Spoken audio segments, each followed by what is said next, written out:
design's definitely not mint, the plating's worn, the mineral crystal's scratched, and the real kicker? This thing is running really fast, gaining more than 1 hour in a day.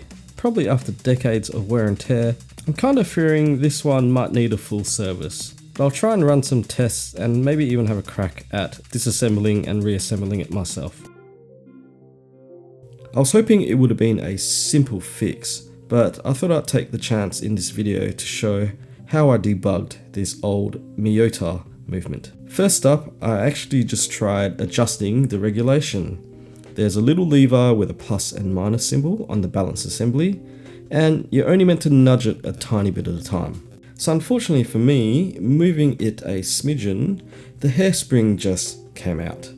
Now, thinking deep into how a mechanical watch works and how wildly fast this was running, I realised this has to be ultimately what was wrong, the timing control itself. And when that hairspring came undone and was inspected, my suspicions was confirmed, and the balance wheel was basically whipping back and forth way too fast.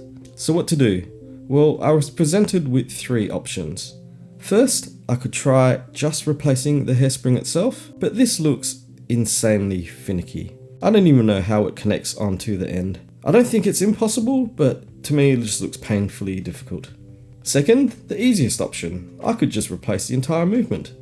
In 2025, you can pick up a Miyota movement for around 40 Australian dollar bucks via AliExpress. But I didn't love the idea of ditching the original 8200 series movement. So that's when I settled on the third option, replacing the whole balance assembly. It's kind of a halfway option, and it comes with the hairspring already installed. All I have to do was swap it in. And this only cost me under 20 Australian dollar bucks, and keeps the bulk of the watch original. AliExpress has these parts, and what a time to be alive, where you can still get components for a watch movement this old. Now, swapping a balance assembly in might sound simple, and technically, yes, it's basically one screw, albeit a tiny screw, and taking the old assembly out is fairly easy. But getting the new assembly in, absolute anxiety central. Even just picking up the assembly with a pair of tweezers, the hairspring just wants to wobble in every direction. And slotting it in, the balance pivot has to line up perfectly within its jewel.